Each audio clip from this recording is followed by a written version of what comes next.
Hello, friends, and welcome to the Exams Made Simple. We are back again with the Hindu analysis for 4th of November 2024.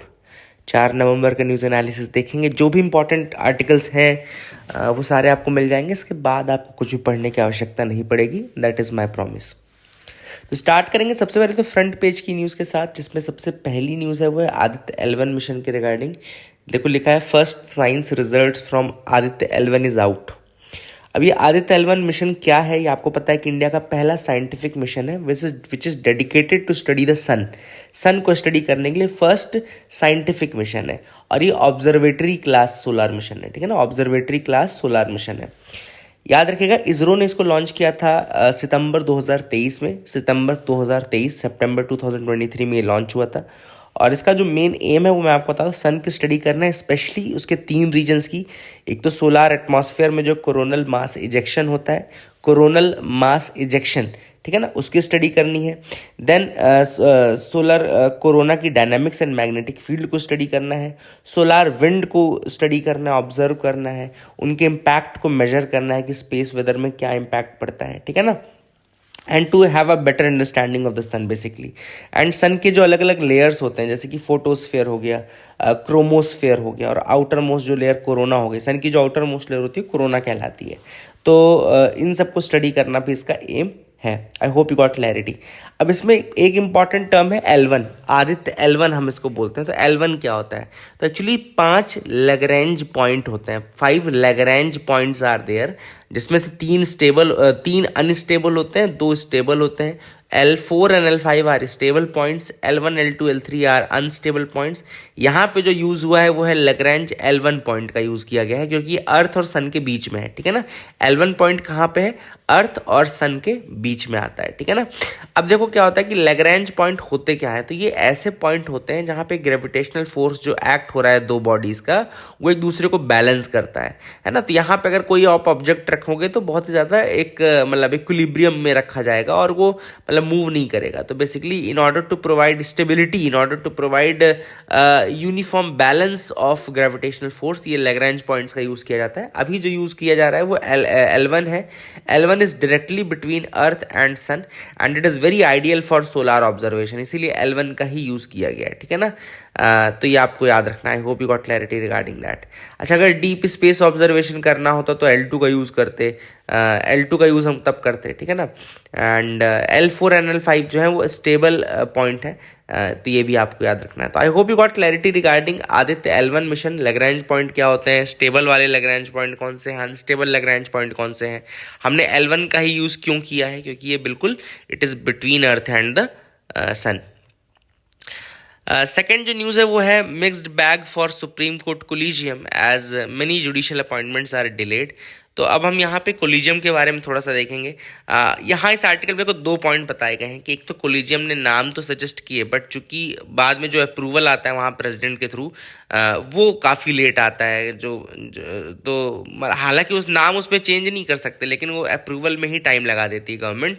इस कारण से क्या होता है कि जो अपॉइंटमेंट्स है वो डिले हो जाते हैं। दूसरा जो ऑथर ने यहाँ पे पॉइंट उठाया है वो बहुत अच्छा उठाया है, हालांकि मैंने अंडरलाइन मार्क नहीं किया, लेकिन मैंने पढ़ा है तो मैं आपको बता देता हूँ। पॉइंट ये उठाया कि हालांकि सारे जो भी जज आते हैं, जो भी चीफ जस्टिस आते हैं, वो इक्वालिटी की बात करते हैं, विमेन फोर्स की बात करते हैं, बट स्पेशली जैसे जस्टिस डी वाई चंद्रचूड़ के 2 साल के टेन्योर में जितने भी नाम भेजे गए कोलिजियम के through for the supreme court, उसमें एक भी विमेन जज का नाम नहीं सेंड किया गया था। And he was very vocal about that. तब भी एक भी विमेन का नाम नहीं है। तो जब ऐसे टाइम पे विमेन का नाम नहीं आ रहा है, जब ऑलरेडी चीफ जस्टिस वोकल है about the women into higher judiciary, तो फिर मतलब द प्रॉब्लम इज देयर, है ना। तो ये चीज़ भी ऑथर ने उठाई है। अब हम यहाँ पे बात कर लेते हैं थोड़ा सा कोलिजियम के बारे में। तो कोलिजियम आप सबको पता है कि एक मैकेनिज्म है जो सुप्रीम कोर्ट ने बनाया है, स्पेशली आफ्टर द 3rd जजेस केस। 3 जजेस केस होते हैं, 1st जजेस केस, 2nd जजेस केस एंड 3rd जजेस केस। तो यहाँ बेसिकली जो 3rd जजेस केस के बाद कोलिजियम बना, उसमें बोला गया कि भाई इसमें एक चीफ जस्टिस ऑफ इंडिया रहेगा, CJI रहेगा, एंड 4 सीनियर मोस्ट जजेस रहेंगे ऑफ द कोर्ट, ठीक है ना। तो 4 सीनियर मोस्ट जजेस रहेंगे। पहले 2 थे, बाद में जो थर्ड जजेस केस आया तो 4 कर दिए गए। तो एक चीफ जस्टिस ऑफ इंडिया रहता है और बाकी जो 4 सीनियर मोस्ट जजेस रहते हैं वो फिर बताते हैं कि कौन कौन से जजेस का ट्रांसफर होना है और कौन कौन से जजेस जो हैं वो हाई कोर्ट से सुप्रीम कोर्ट आने हैं, ठीक है ना। आर्टिकल 124 का सबसेक्शन 2 भी मैं आपको बता दूं कि एवरी जज of the supreme court is appointed by the president of India in consultation with such of the जजेस of the supreme court and high court as the president में डीम नेसेसरी। तो यहाँ पे एक आपको याद रखना आर्टिकल 124 का 2 अपॉइंटमेंट इनका प्रेसिडेंट के द्वारा ही होता है। देन और आपको चीज़ें बता देता हूँ, जैसे आर्टिकल 217 जो है वो हाई कोर्ट जज के बारे में बोलता है कि appointed by the president after consultation with the CGI in the governor of the state. यहाँ पे भी वही है, लेकिन पूरा जो प्रोसेस है वो कोलिजियम के थ्रू है। कोलिजियम लेकिन याद रखिएगा कॉन्स्टिट्यूशन में नहीं मेंशन्ड है, ऐसा नहीं कि कोलिजियम कॉन्स्टिट्यूशन में मेंशन्ड है। तो यूपीएससी आपको कंफ्यूज करने के लिए क्या दे देगा कि the provision of collegium is mentioned in article फला फला, या बोल देगा the provision of collegium is ये सारी, तो इस तरीके प्रोसेस नहीं मेंशन्ड है। आगे आपको बता दूं जो स्पेशल जजेस जो केस है, तो फर्स्ट जजेस केस जो है वो 1981 का है, SP Gupta versus union of India, जहाँ पे उन्होंने तब एग्जीक्यूटिव की अथॉरिटी थी, मतलब कि प्रेसिडेंट ऑफ इंडिया को फाइनल अथॉरिटी माना था in order to appoint the जजेस एंड ऑल, ठीक है ना। 1981 S P Gupta versus union of India. फिर सेकंड जजेस केस जब आया supreme court advocates on record association versus union of India case, तो यहाँ पे 9 जज बेंच बैठी जिसने ओवर रूल कर दिया एसपी गुप्ता वाले केस को, और ये कहा कि अब एक प्रोसीजर जिसको हम कोलिजियम सिस्टम नाम देंगे for the appointment and transfer. तो यहाँ पर इसमें उन्होंने बोला कि सीजेआई जो है वहाँ पे जो टर्म कंसल्टेशन है वो कंसल्टेशन का मतलब ये नहीं कि कंसल्ट करना है, उसका मतलब कॉन्करेंस रखना है। कॉन्करेंस मतलब कि जो सीजेआई बोलेंगे उन्हीं के थ्रू प्राइमेसी उनको देनी है। तो ये चीज़ यहाँ से फिर चेंज हो गई, ठीक है ना। तो यहाँ पर जब पहले सेकंड जजेस केस के टाइम पे आया था तो ये हुआ था कि एक चीफ जस्टिस रहेगा और 2 सीनियर मोस्ट जजेस रहेंगे। फिर थर्ड जजेस केस आता है 1998 में, जिसमें 1993 के डिसीजन को रीअफर्म किया गया। इसके अलावा उन्होंने ये भी कहा कि अब इसमें कोलिजियम में 4 लोग रहेंगे, मतलब सीनियर मोस्ट 4 जजेस रहेंगे, ठीक है ना। अब एक फोर्थ जजेस केस भी माना जाता है 2015 का, जिसमें कि एनजेएसी एक्ट यानी कि 99th कॉन्स्टिट्यूशनल अमेंडमेंट एक्ट जो था, एनजेएसी एक्ट था, उसको चैलेंज किया गया था और सुप्रीम कोर्ट ने उसको मतलब स्ट्रक डाउन कर दिया 4-1 की मेजॉरिटी से एनजेसी को, नेशनल जुडिशियल अपॉइंटमेंट कमीशन को, क्योंकि जुडिशरी में अपॉइंटमेंट कोलिजियम से ट्रांसफर हो रहे थे to the NJC, national judicial appointment commission. तो वहाँ पे उन्होंने कहा कि इंडिपेंडेंस ऑफ जुडिशरी के अगेंस्ट है, इसलिए हम इसको आगे नहीं बढ़ा सकते। तो I hope you got clarity regarding all these 3-4 जजेस केस एंड ऑल, तो आपको समझ में आ गया होगा। आगे मूव करते हैं, देखते हैं और क्या इंपॉर्टेंट न्यूज़ आर्टिकल है जिनके बारे में हमको डिस्कस करना है।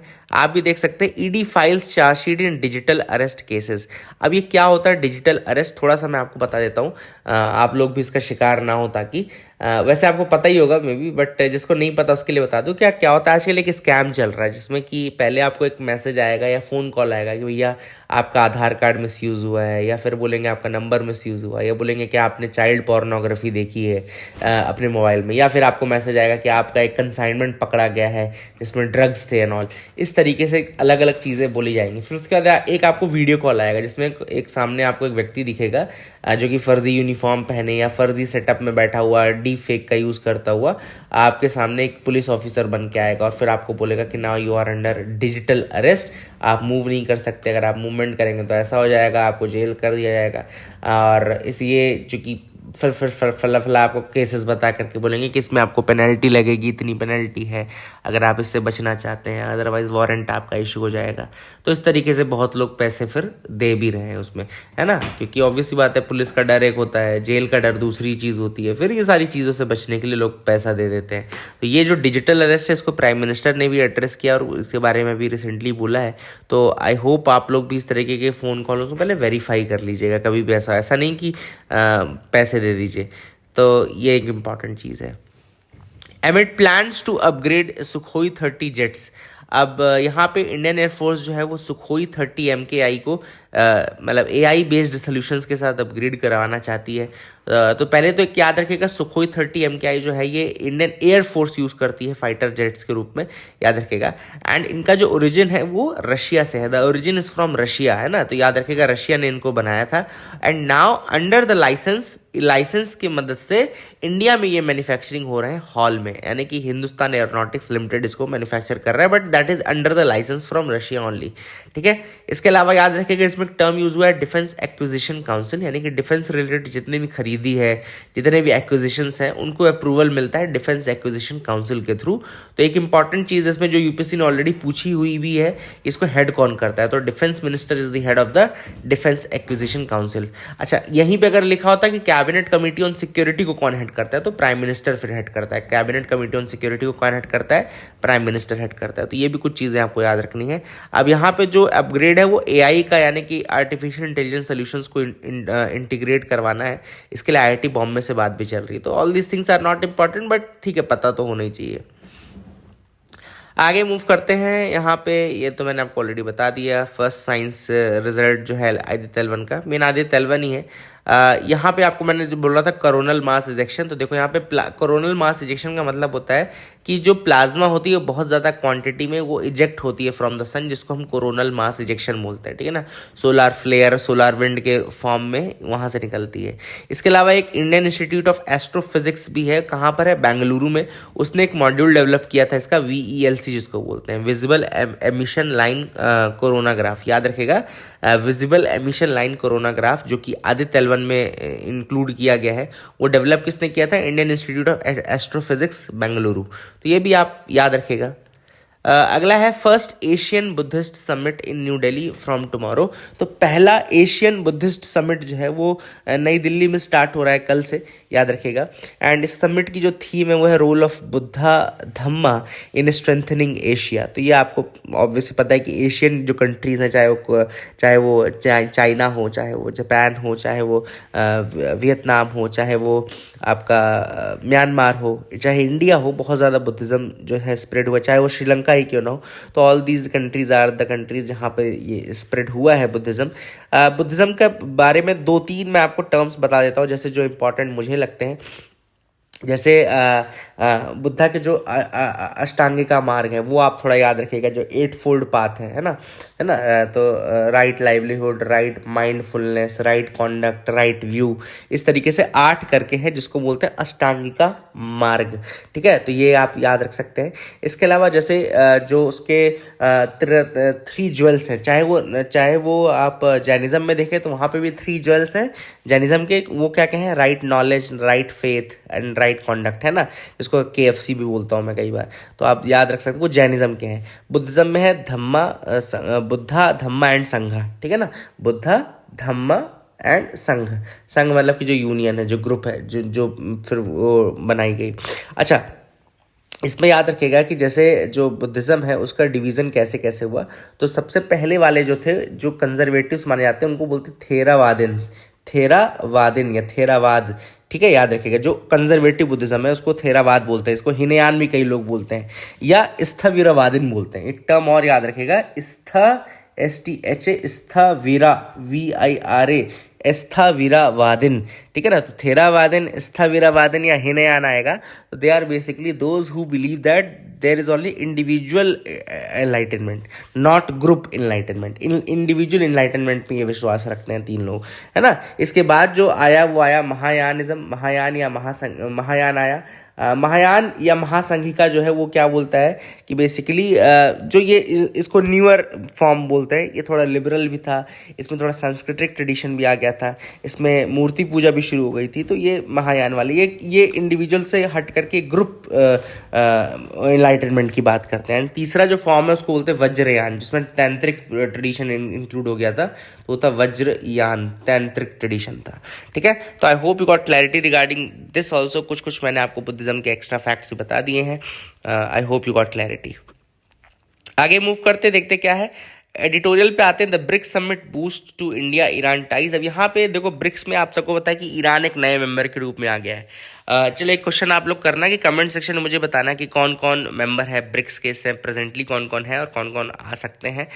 तो अभी 16th ब्रिक्स समिट हुआ था, कहाँ हुआ था, कजान रशिया में हुआ था, है ना, और प्राइम मिनिस्टर वहाँ गए भी थे। And one of the most important meetings in that was the India Iran bilateral meeting जो थी इंडिया ईरान की, वो काफ़ी इंपॉर्टेंट है। इसमें ईरान हमारे लिए बहुत इंपॉर्टेंट पार्टनर है। क्यों इंपॉर्टेंट पार्टनर है? एक तो first because of the Chabahar port. आप सबको पता है कि जो सेंट्रल एशिया एशिया में एंट्री के लिए हम दूसरा रास्ता ढूंढ रहे थे, अवॉइडिंग पाकिस्तान, तो वो हमको चाबहार पोर्ट के थ्रू ही मिल सकता है। तो that is the first reason why Iran is very important for the connectivity to the central Asia and all, है ना। दूसरी जो इंपॉर्टेंट चीज़ है वो ये भी है कि ये आपका ईरान जो है that is very important because it has vast reserves of crude oil and natural gas, है ना। तो crude oil and natural gas के बहुत बड़े रिजर्व्स हैं ये ईरान के पास, and that being energy security जो है वो एनर्जी सिक्योरिटी के लिए काफ़ी इंपॉर्टेंट है इंडिया की, है ना।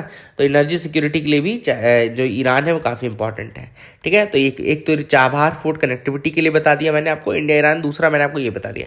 देन ऑब्वियस सी बात है जो बायलैटरल ट्रेड होता है, एक्सपोर्ट इंपोर्ट, वो मार्केट के रूप में तो काम करता है, तो that is also very important point कि क्यों इंपॉर्टेंट है।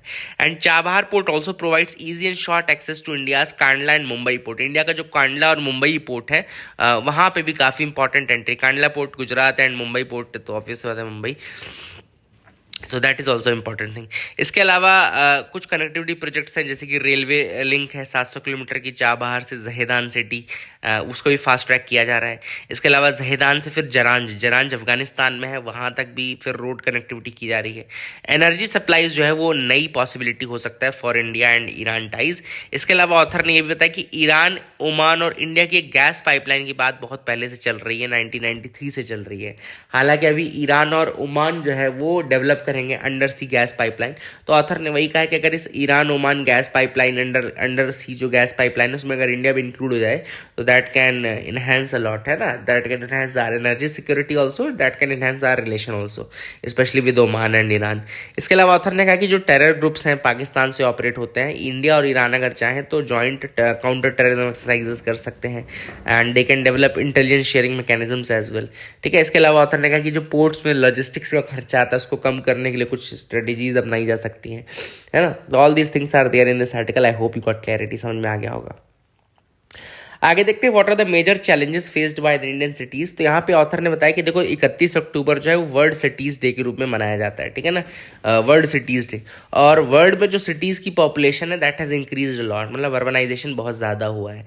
इस साल की जो थीम थी वर्ल्ड सिटीज डे की वो थी world youth climate change makers, catalysing local action for urban sustainability. तो यूथ क्लाइमेट चेंज मेकर्स के ऊपर ये था। अब देखो यहाँ पे ऑथर ने सिटीज़ के क्या क्या चैलेंजेस है वो बताएं। देखो सबसे पहला चैलेंज तो ऑब्वियसली बात है क्लाइमेट चेंज है। Climate change is the first and most important challenge जो कि फेस कर रहे हैं। दूसरा पॉवर्टी, ऑब्वियसली बात है, इनइक्वालिटी है, इन्वायरमेंटल डिग्रेडेशन है।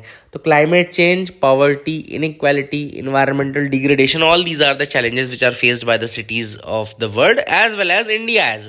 इंडिया में और प्रॉब्लम्स आ जाती हैं, है ना, और भी प्रॉब्लम्स है। और दूसरी प्रॉब्लम्स है rapid urbanisation, inadequate infrastructure, resources limited है, poor access to clean water and sanitation, climate related events में वल्नरेबिलिटी बढ़ती जा रही है ना। अब हम अगर बात करें, ऑथर ने बताया कि इंडिया का अर्बनाइजेशन दूसरे कंट्रीज से कैसे अलग है। तो ऑथर ने कहा कि जो डेवलप्ड कंट्रीज में आप अर्बनाइजेशन देखोगे वो फॉलो कर रहा था इंडस्ट्रियलाइजेशन को, है ना। द अर्बनाइजेशन फॉलोड इंडस्ट्रियलाइजेशन, जहाँ से मतलब जॉब्स भी क्रिएट हो रहे थे, लेबर भी जो था वो अब्जॉर्ब हो रहा था अर्बनाइजेशन में, and all these things were there. But India में अलग हुआ है। इंडिया में इतना ज़्यादा इंडस्ट्रियलाइजेशन तो हुआ नहीं, है ना। हमारे यहाँ माइग्रेशन ज़्यादा है ना, वो खोज में ढूंढने निकले हैं लोग जो जॉब है, you know, because of the shortage of employment and all. तो इस कारण से हमारे दिक्कत क्या हो रही है कि वहाँ पे एब्जॉर्ब नहीं हो पा रही इतना लेबर, और वहाँ पे फिर स्लम की प्रॉब्लम, क्रॉनिक प्रॉब्लम, ये सारी चीज़ें रहने की दिक्कतें ये सब क्रिएट हो रही है, स्पेस प्रॉब्लम, है ना। प्लस इसके अलावा ऑथर ने कहा कि जो हमारी सिटीज़ हैं वो प्रॉपरली प्लान नहीं है। प्लानिंग आज भी क्या होता है सिटीज़ में, इतना अच्छा आपने 74th अमेंडमेंट के बाद आपने पूरा मैकेनिज्म तो बना दिया लोकल सेल्फ गवर्नमेंट का, बट अभी भी बहुत सारी प्राइवेट एंटिटीज़ के थ्रू ही प्लानिंग और ये सारे काम किए जा रहे हैं। तो that is again a major problem which is there. I hope you got clarity regarding that. इसके अलावा ऑथर ने ये भी कहा कि बहुत कम सिटीज़ को जो फिनेंशियल ऑटोनॉमी है बहुत कम है, खुद के पास उनके खुद के पैसे नहीं है। They depend upon the government की कितना कुछ दया दृष्टि में मिल जाए तो मिल जाए। तो वो जो बिल्कुल सिटीज़ को केवल 0.5% ऑफ जीडीपी ही मिलता है from the government approach and government transfer and all. तो ये सारी चीज़ों को दूर करने की ज़रूरत है। आई hope you got clarity regarding this article. Problems मैंने आपको सारे बता दिए, बहुत अच्छे अच्छे प्रॉब्लम्स थे, दोबारा सुन लो, लिख लो। How cyber scams use social engineering and malicious APK. अब मलिशियस एपीके क्या होता है? एपीके तो आपका एपीके फाइल होती है, यानी कि एंड्रॉयड पैकेज फॉर्मेट बोलते हैं, एंड्रॉयड पैकेज फॉर्मेट। जैसे आप कभी बार कुछ सॉफ्टवेयर आपको ऐप स्टोर में नहीं मिलता है या प्ले स्टोर में नहीं मिलता है, तो आप लोग क्या करते हो, उसको लिंक से डाउनलोड करते हो। तो जैसे फॉर एग्जांपल आपका कैम स्कैनर था, है ना, कैम स्कैनर चाइनीज़ ऐप है, बंद हो गया, तो लोगों ने फिर उसको एपीके फाइल से डाउनलोड करना शुरू कर दिया जिसको यूज़ करना था। बहुत सारे ऐसे सॉफ्टवेयर भी हैं ना। तो अब ऐसे जो एपीके होते हैं ना, ये कई बार क्या होता है, ये क्योंकि अनट्रस्टेड सोर्सेज से आते हैं, तो ये क्या करते हैं कई बार, जैसे इनके अंदर एक स्पेशल कोड होता है जो कि मेलिशियस कोड लिख दिया जाता है। जैसे कि आपको सपोज करो स्क्रीन मिररिंग का मेलिशियस कोड लिख दिया। अब आप जैसी स्क्रीन चलाएंगे सामने वाले को सब दिखेगा, है ना, लेकिन आपको नहीं पता चलेगा क्या, क्योंकि आपने एपीके फाइल डाउनलोड की है, आपने इंस्टॉल कर लिया है, तो वो स्क्रीन मिररिंग के थ्रू वो देखते रहेंगे। दूसरा यहाँ पे टर्म यूज हुआ है सोशल इंजीनियरिंग। सोशल इंजीनियरिंग क्या होता है? टेक्निक होती है साइबर क्राइम की, याद रखिएगा, साइबर क्राइम की ही टेक्निक है सोशल इंजीनियरिंग।